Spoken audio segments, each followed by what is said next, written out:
Close your eyes now. Let your whole body sink a little deeper into the softness beneath you. Feel the weight of the day slowly melting away like warm sand slipping through open fingers. Tonight, I'm going to carry you far, far away across the stars to a golden desert planet called Arrakis, where the wind itself whispers secrets older than time, and where a young man named Paul will learn to dream with his eyes wide open. Just breathe with me, in and out. Slow, gentle. Let the air feel cool against your skin as though a desert night is already brushing your cheeks. You are safe here. Nothing can reach you. Only my voice. Soft, low, wrapping around you like the warmest blanket, and the faint sound of distant wind, carrying tiny grains of spice that sparkle in moonlight. Imagine the faintest scent, cinnamon and metal, warm stone after sunset, drifting into your nose, making your eyelids heavier, heavier. We're going to walk through the entire story together. Every footstep on creaking stillsuit boots. Every heartbeat inside a trembling boy who will one day become a messiah. Every tear that falls onto dry sand and disappears. I will tell you everything. No secrets kept, so you can let go completely, knowing the whole journey is held gently in my whisper. And when the tale ends, you will already be asleep, dreaming of riding a sandworm beneath a sky filled with 2 moons. Have you ever felt a moment in your life when everything you knew was suddenly taken away, like a rug pulled from under your feet? Paul knows that feeling, and tonight he will share it with you, so you can release your own hidden sorrows into the dunes. Fun little secret before we begin. Denis Villeneuve shot many night scenes in the real Jordanian desert. The actors said the wind was so alive, it felt like the planet itself was breathing on them, just like the soft air you feel brushing your ear right now. Another whisper of truth. The word Arrakis comes from the Arabic al-Rakis, meaning the dancer, because the dunes truly dance slow, endless, hypnotic, just like the way your thoughts are starting to dance lighter and lighter. Are you comfortable? Good. Let your shoulders drop a little more. Let your jaw soften. There. Perfect.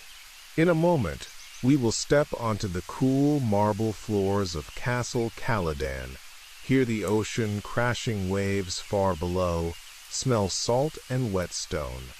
But for now, just rest here with me, in this quiet space between waking and sleeping. Feel the tiniest smile on your lips, because you know you're about to be told the most beautiful bedtime story in the universe. My voice will stay this close, this gentle, the entire time. Sometimes brushing your left ear, sometimes your right, sometimes right in the center of your mind. If a tingle runs down your spine, let it. That's just the spice beginning to flow. One last slow breath. In, hold, and out. Good. Now, let's begin. Let us drift together now, across the cold black sea of space, until the stars blur into silver threads, and the ocean world of Caladan rises beneath us like a dark green jewel wrapped in mist. Feel the damp air touch your skin, cool, salty, carrying the faint iron smell of rain on stone. Hear the deep, slow heartbeat of waves crashing against cliffs far below the ancient castle walls. We are standing barefoot on polished gray marble, so smooth it mirrors the cloudy sky above. Every footstep makes the tiniest soft echo, like a secret being told and then immediately forgiven. Paul Atreides is 15, almost 16, and he is walking these halls in the half-light before dawn, his bare feet silent, his breath fogging slightly in the chill. He is wearing a simple black sleeping robe, the fabric brushing his calves with every slow step. He pauses at a tall, arched window, places one palm against the cold glass, and watches the ocean rage. white foam exploding against black rock. He wonders if the sea ever feels lost the way he sometimes does, even though this has been his home his entire life. Have you ever stood in a place you've known forever, yet suddenly felt like a stranger inside your own skin? Paul is feeling that right now, a quiet ache behind his ribs, like something enormous, is waking up inside his chest, and he doesn't yet know its name. His mother, Lady Jessica, finds him there, her footsteps almost soundless on the stone. She wears a long emerald robe that whispers against the floor like wind through high grass. Her hair is still braided for sleep, tiny pearls catching the dim light. She places her hand over his on the window, her skin warmer than the glass, and she says nothing for a long time, only breathes with him, in, out, until their hearts slow to the same gentle rhythm. Then, very softly, she tells him that the Bene Gesserit have come, that tomorrow everything changes.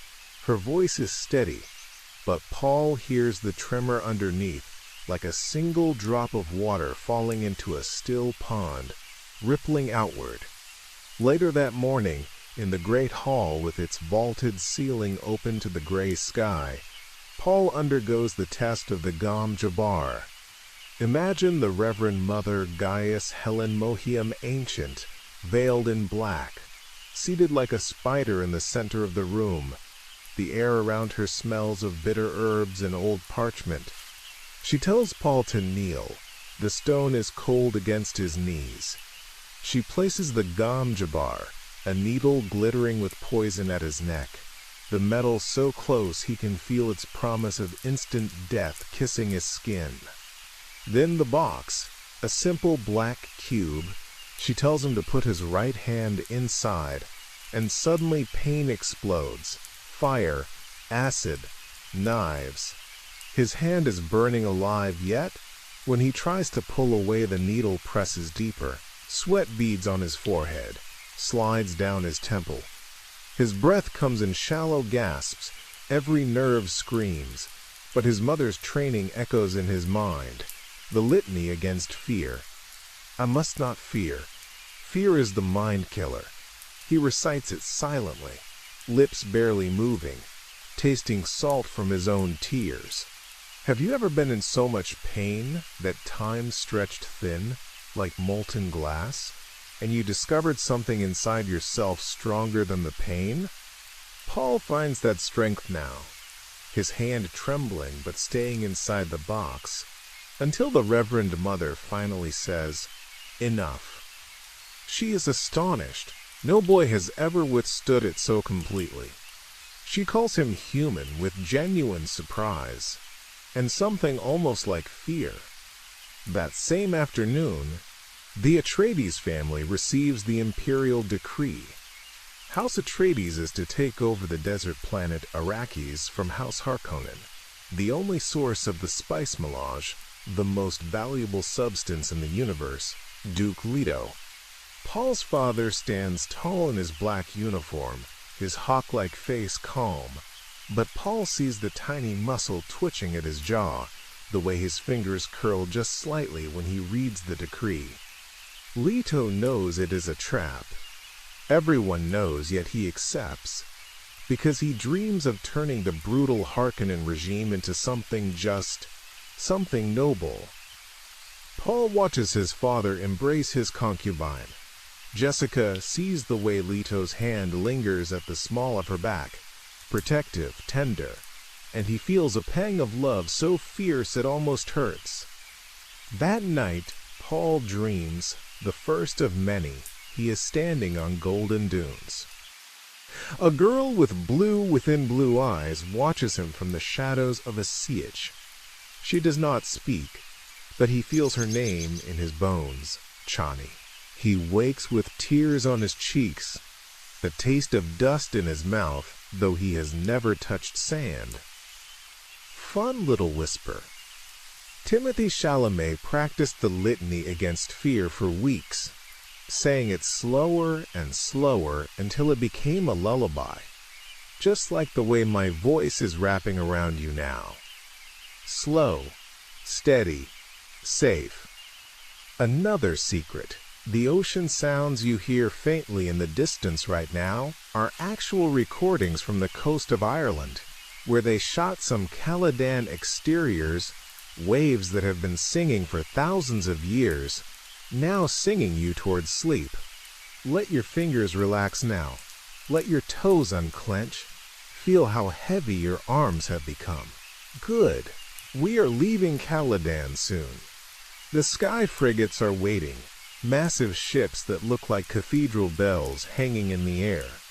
But for this moment, just rest here on the salt wind, the cold stone, the quiet love of a family about to be torn across the stars. Breathe in the scent of wet rock. Breathe out every last bit of tension. Paul is packing a single small case.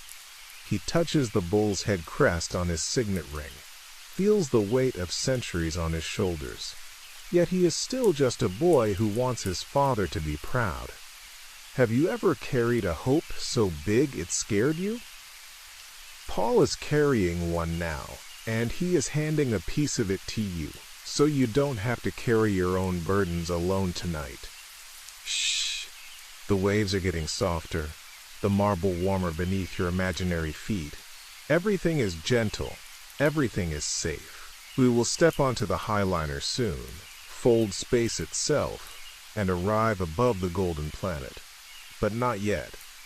For now, just float here, in the misty halls of Caladan. Let the last raindrops tap softly on the roof like fingertips on your forehead. Tap, tap, tap, lulling you deeper. Good, so good. When you're ready, when your whole body feels like warm liquid, we will go on. The highliner folds space around us like a velvet curtain drawn by invisible hands. There is no sensation of movement, only a soft pop deep in your ears, and suddenly the stars rearrange themselves, and below us hangs Arrakis, a burnished coin of gold and rust, no oceans, no green, only endless dunes that breathe slow heat into the void. Feel the temperature change against your skin. The air inside the ship suddenly drier. Your lips tingle faintly, as though someone has brushed cinnamon across them. That is the first kiss of spice, already finding you even here in orbit. We descend in a shuttle. The hull vibrates with a low, comforting hum, like a cat purring against your spine. Through the window, the dunes grow larger, larger, until they fill everything. Waves frozen in time, each ridge sharp enough to cut moonlight.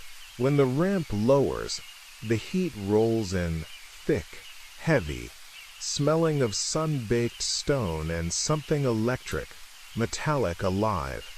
Your lungs open wider without meaning to, drinking it in. Paul steps out first, his boots crunching on the landing pad at Arrakis. The sound is crisp, almost brittle, like walking on thin ice made of glass and gold. The city is all straight lines and shadow, massive walls the color of dried blood, wind towers moaning softly high above, catching the breeze and turning it into a low, endless note that vibrates in your sternum. Duke Leto stands beside his son, hand resting lightly on Paul's shoulder, the weight of it saying more than words ever could. Pride, worry, love too big to speak aloud. They are greeted by the imperial planetologist Dr. Liet Kynes. Tall, sunburned, eyes the startling blue of spice addiction. He wears a still suit under his robes, the fabric catching faint light like sharkskin. Kynes watches Paul with a strange intensity, as if he already knows things about the boy that the boy himself has not yet discovered. Have you ever met someone whose gaze felt like they were looking straight through your skin into the dreams you haven't dared to dream yet? That is how Kynes looks at Paul right now, and how Paul will one day look at himself. That first afternoon, they fly over the desert in an ornithopter, wings beating slow and hypnotic, thwop, thwop, thwop, like a giant dragonfly heartbeat. Paul presses his forehead to the cool, transparent steel window, watches the dunes slide beneath, each one a slow golden breath rising and falling. He feels dizzy with the size of it, the emptiness, the promise. Gurney Halleck sits across from him, scarred face softened for once, playing a quiet melody on his baliset. 9 strings humming notes that taste like homesickness and courage mixed together. The Spice Harvester demonstration comes next. A crawling factory the size of a city block, treads grinding sand into glass, the air shimmering with heat and floating spice dust that sparkles like tiny galaxies. Then the worm comes. First, there is only silence. Then, a deep rumbling under the earth, like distant thunder rolling inside your bones. The sand begins to ripple outward in perfect circles. The crew panics, running, shouting, but Paul stands frozen, watching the mound rise until the worm breaches, a mountain of armored rings, mouth a perfect circle of crystalline teeth opening like a nightmare flower. The carryall lifts the harvester just in time, but the worm's roar still echoes inside Paul's chest long after, a sound older than language, pure hunger and power. That night in the Arrakis residency, Paul cannot sleep. The air is too dry, the sheets too crisp. He walks barefoot across cool tile to the balcony. The 2 moons hang low, one fast, one slow, painting silver across the dunes. He lifts a handful of sand from a decorative bowl, lets it trickle through his fingers, each grain catching moonlight, and suddenly he is crying without knowing why. Tears falling onto sand that drinks them instantly, leaving no trace. Lady Jessica finds him there, wraps a robe around his shoulders. Her scent of verbena and worry, she whispers the litany with him until his breathing steadies. Have you ever cried for a future you could feel coming but not yet see? Paul is doing that now, and the desert is listening. Trivia whispered just for you.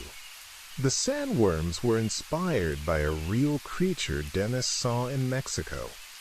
A blind snake that swims through sand, the way whales swim through water. Every time you hear that deep rumbling tonight, remember a real animal once moved exactly like that, under real dunes. Another soft secret. When they filmed The Worm Breach, the practical effects team used actual Jordanian sand, tons of it, blown upward by hidden air cannons. Some grains are still stuck in Timothy's hair in certain close-ups, tiny pieces of Arrakis that never left him. Paul finally sleeps, and dreams again of the girl with blue eyes. This time she reaches out, touches his cheek, her fingers cool as moonlight. She says nothing.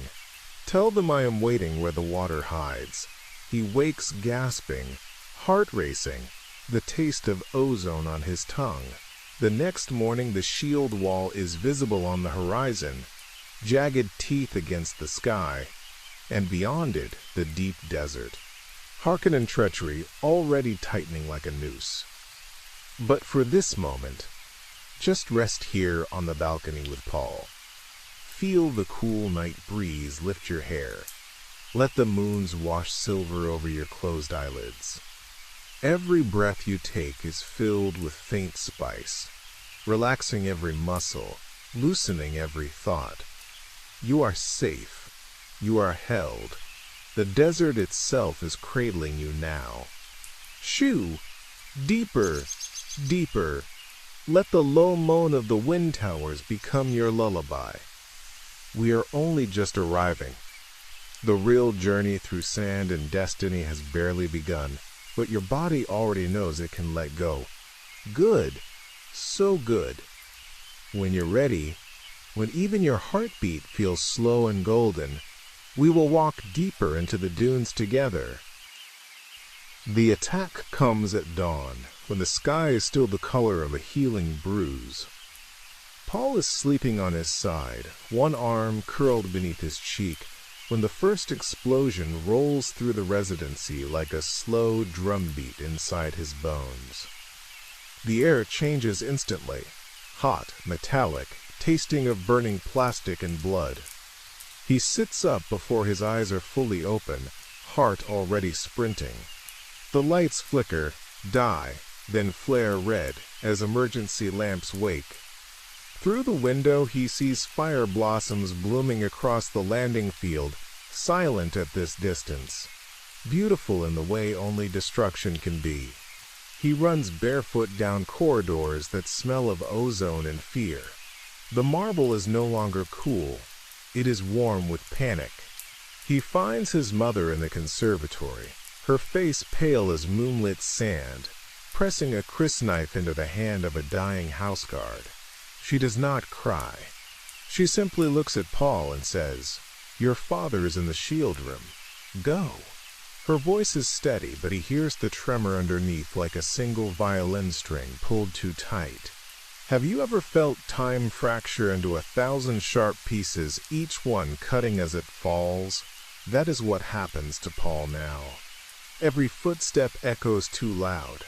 Every breath tastes of smoke, burns his throat. Every heartbeat is a countdown. He reaches the shield room just as the Harkonnen soldiers in matte black armor breach the inner doors. Gurney is there, Balisit abandoned, fighting with a short sword in one hand and a kinjal in the other, blood already streaking his scarred cheek like war paint.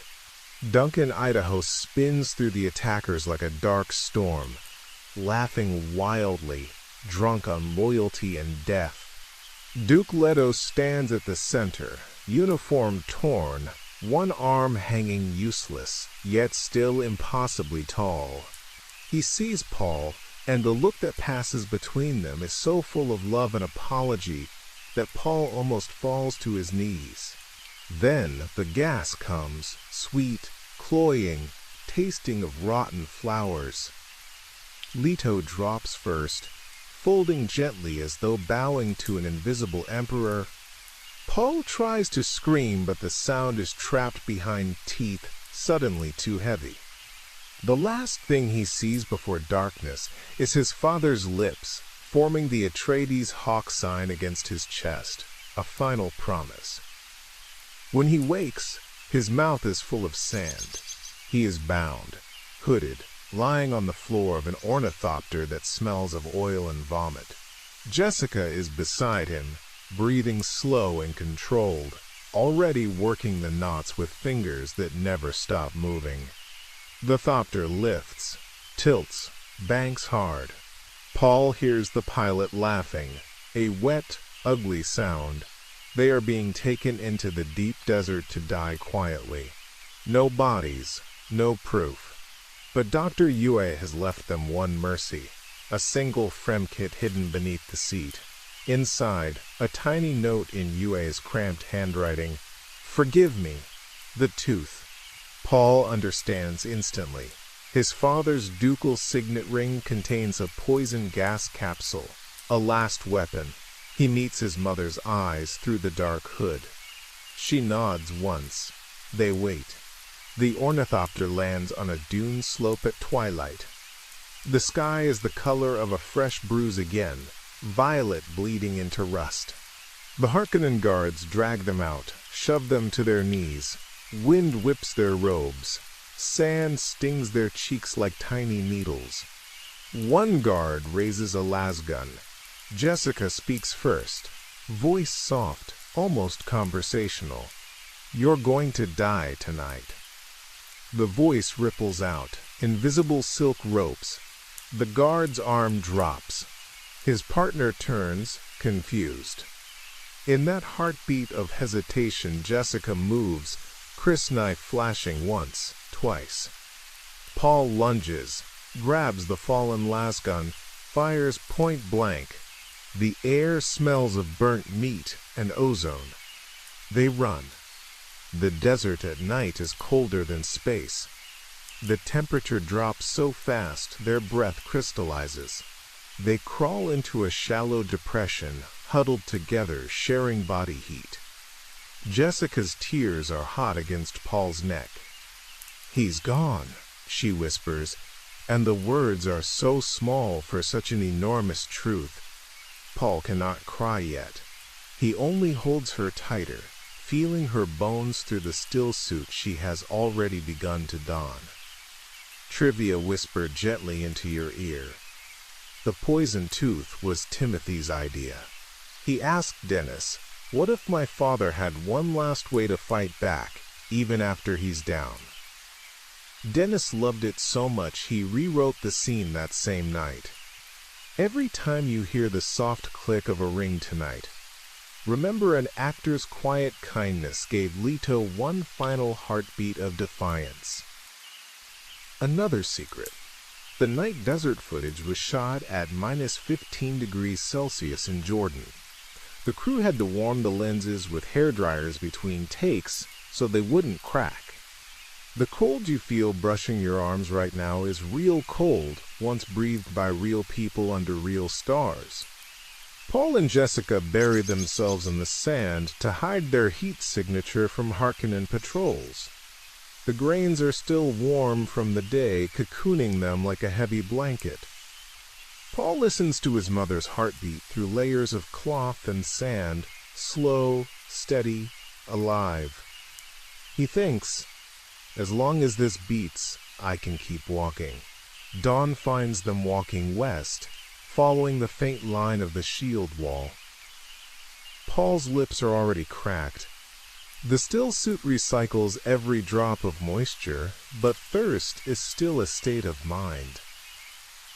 He dreams of Caladan rain while his tongue swells. They crest a dune and see the wreckage of a spice harvester half buried below, its metal ribs gleaming like a dead beast. Jessica hesitates, but Paul feels something pulling him, an invisible thread. They descend. Inside the cab they find 2 dead crewmen and 1 survivor. A Fremen boy no older than Paul, unconscious, blue and blue eyes rolled back. They give him the last of their water. When he wakes slowly, stares at Paul as though seeing a ghost, then whispers a single word in Chakobsa, Lisan al-Gaib.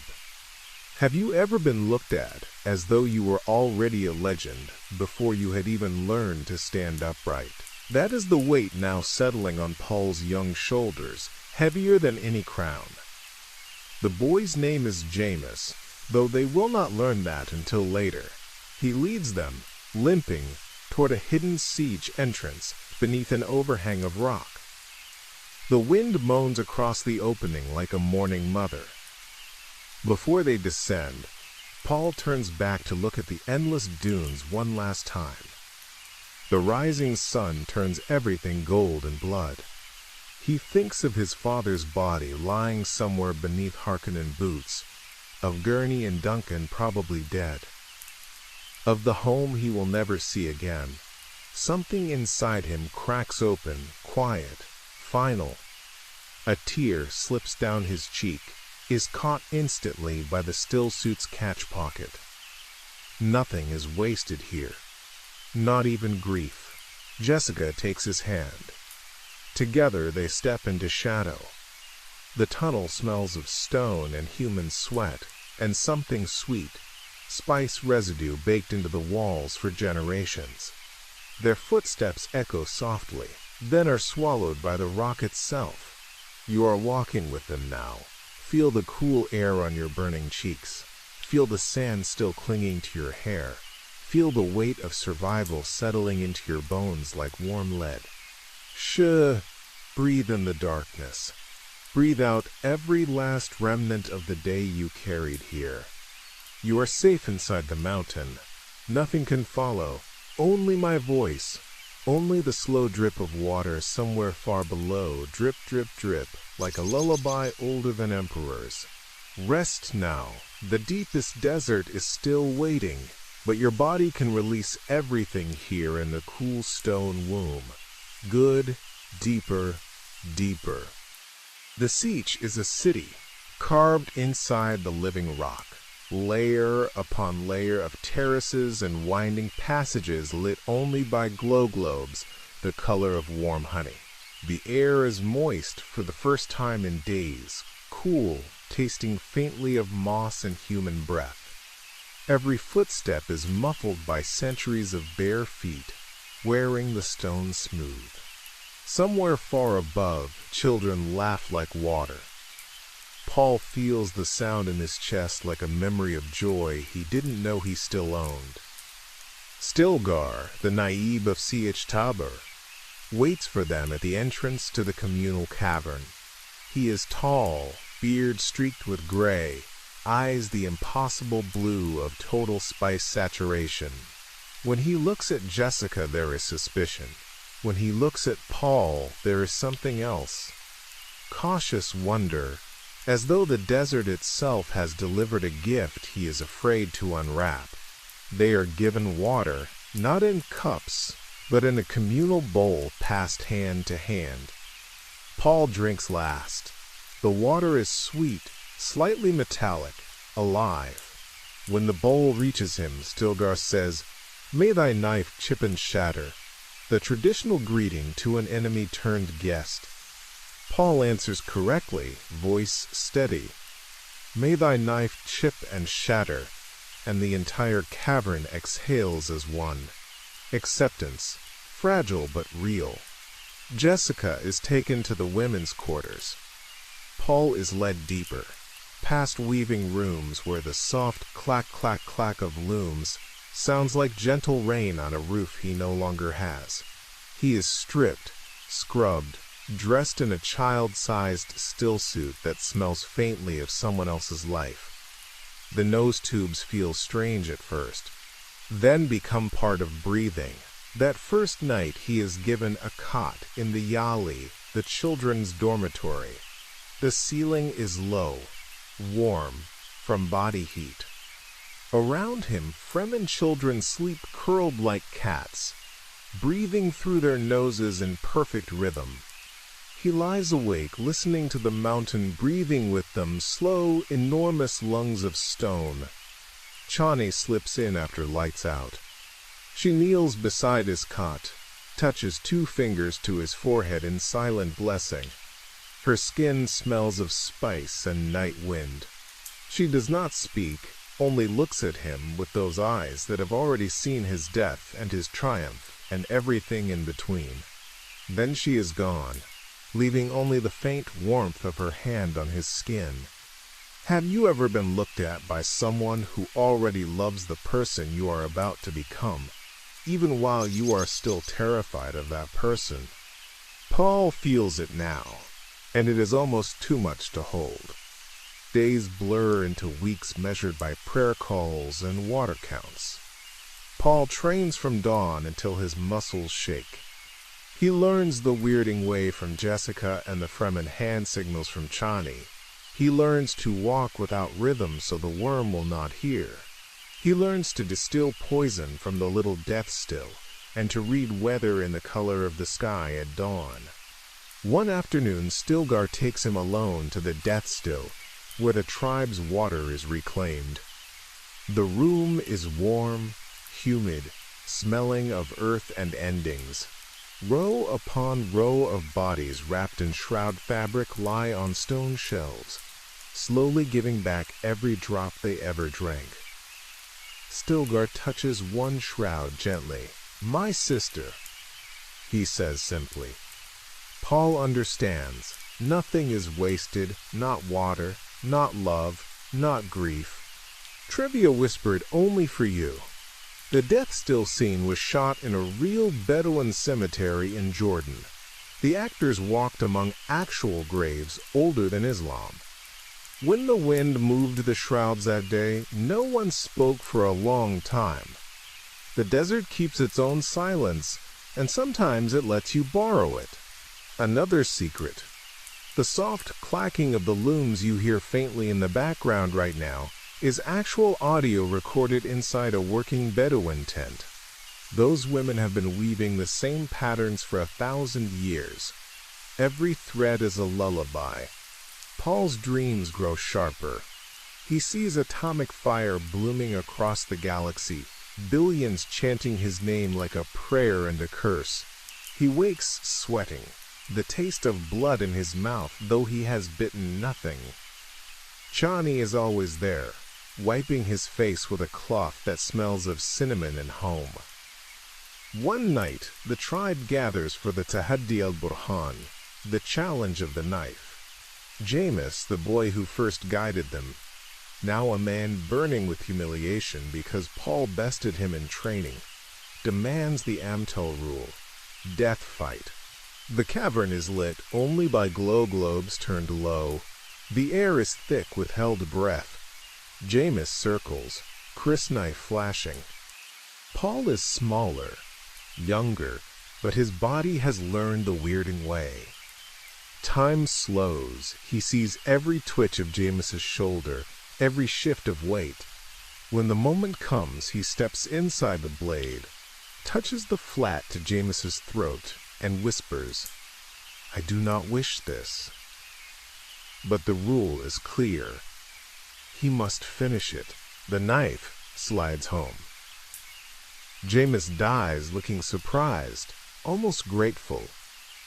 Paul cradles the body and weeps, not for victory, but for the first life he has taken.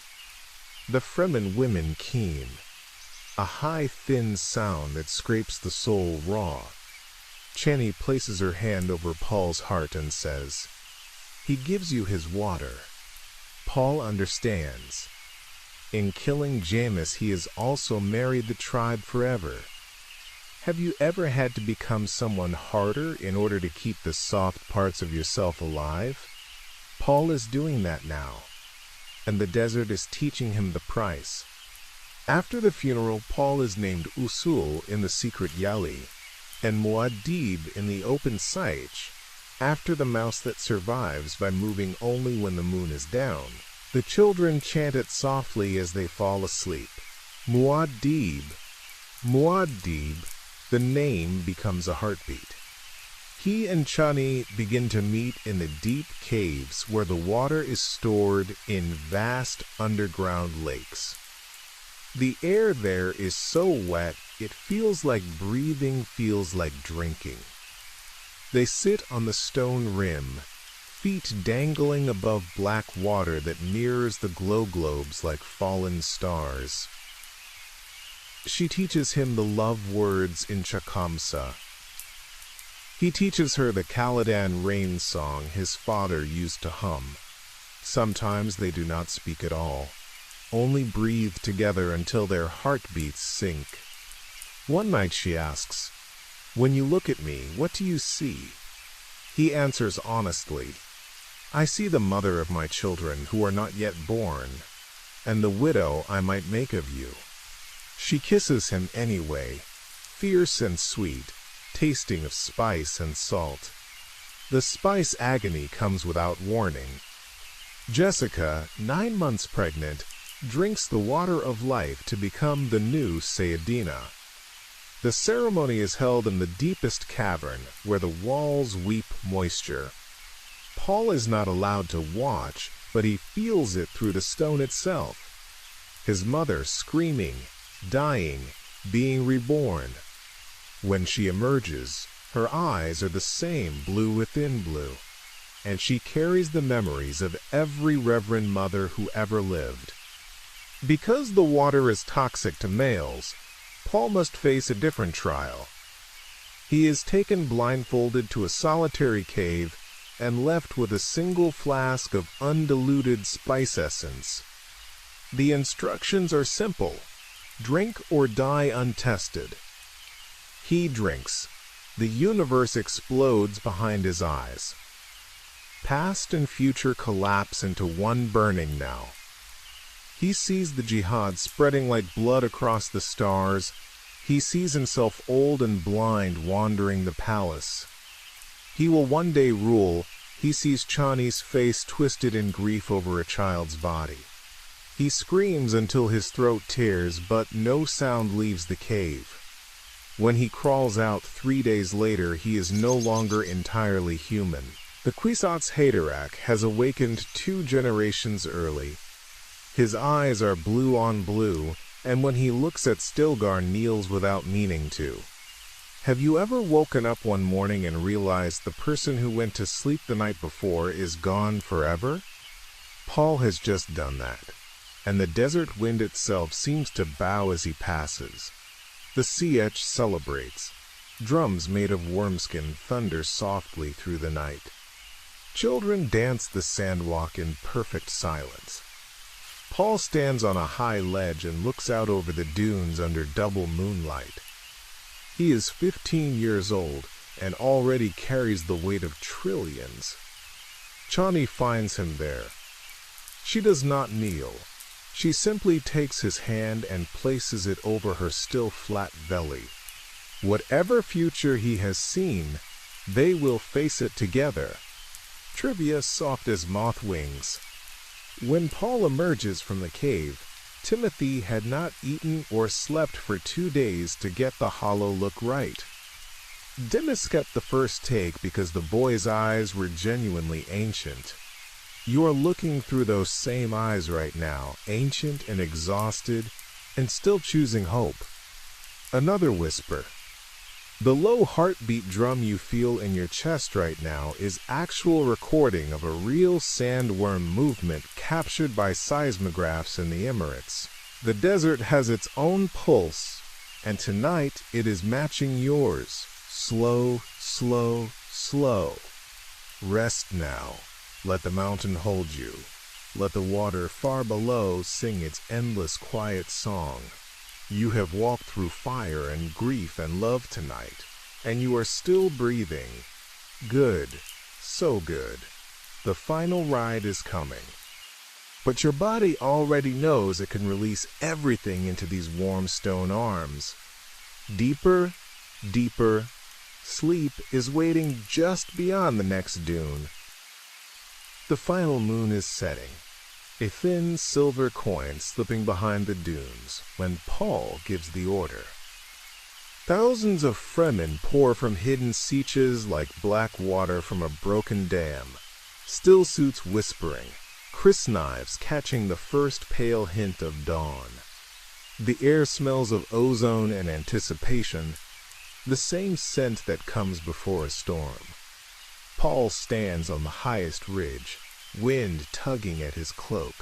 The cloak Chani fastened around his shoulders only an hour ago, with fingers that trembled only once. He is barefoot. The sand is still cool from night, kissing the soles of his feet like an old friend saying goodbye. He raises one hand. The desert falls silent. Even the wind seems to pause. Then he lowers it, and the army moves. They ride the worms in waves. Paul mounts first. The maker he has summoned is ancient, scarred, longer than a guild highliner. When the hooks bite into the ring segments, the beast rears, mouth opening in a silent roar that vibrates through every rib cage for kilometers. Paul climbs the ropes hand over hand, muscles singing, heart perfectly calm. From the top he looks back once. Chani is on the worm behind him, hair streaming, eyes blazing with pride and terror in equal measure. She lifts her crysknife in salute. He answers with the same gesture. Then he turns forward, and the worm dives. The ride is pure thunder inside the body. Sand streams past like golden water. The wind tears from his eyes that are caught instantly by his stillsuit. Every beat of the worm's segments is a drumbeat saying, "This is the moment the future turns." They crest the Arrakis basin just as the sun clears the shield wall. Below them the city sleeps under Harkonnen rule. smug, bloated, unaware. Paul sees the Emperor's golden tent on the plain, the Sardaukar legions in perfect white ranks, the Harkonnen banners snapping like cruel laughter. He gives the second signal. Atomic warheads hidden centuries ago by his Atreides ancestors bloom silently beneath the shield wall. Stone turns to glass. A wall of sand and fire rises higher than mountains, blotting out the sun. The shockwave rolls across the basin, flattening tents, snapping spines, turning the morning into instant night. Paul's worm breaches the palace wall itself. He leaps down into the throne room while the beast is still thrashing, sand cascading from its back like a waterfall of gold. The Emperor's guards raise their blades and hesitate. No one has ever entered this way before. Paul walks through them untouched. The voice is no longer a tool. It is simply who he is now.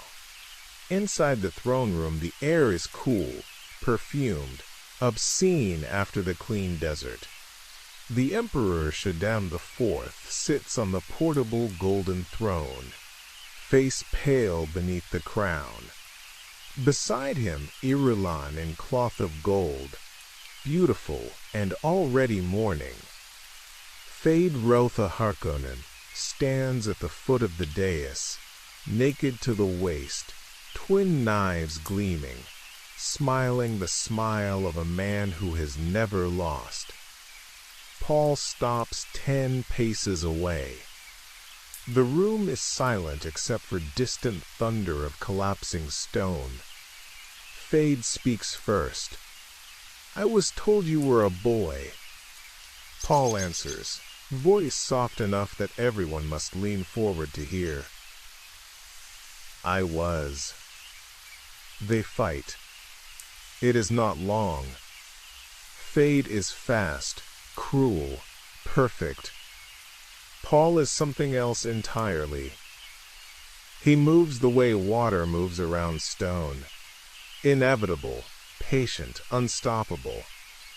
When Feyd lunges, Paul simply isn't there. When Paul strikes, it is already over. The crysknife slides between ribs with the gentleness of a lover's hand. Feyd dies looking surprised, the same expression Jameis wore. Paul catches him before he falls, lowers him to the floor, closes the staring eyes. He turns to the Emperor. Shaddam tries rage, then bargaining, then silence.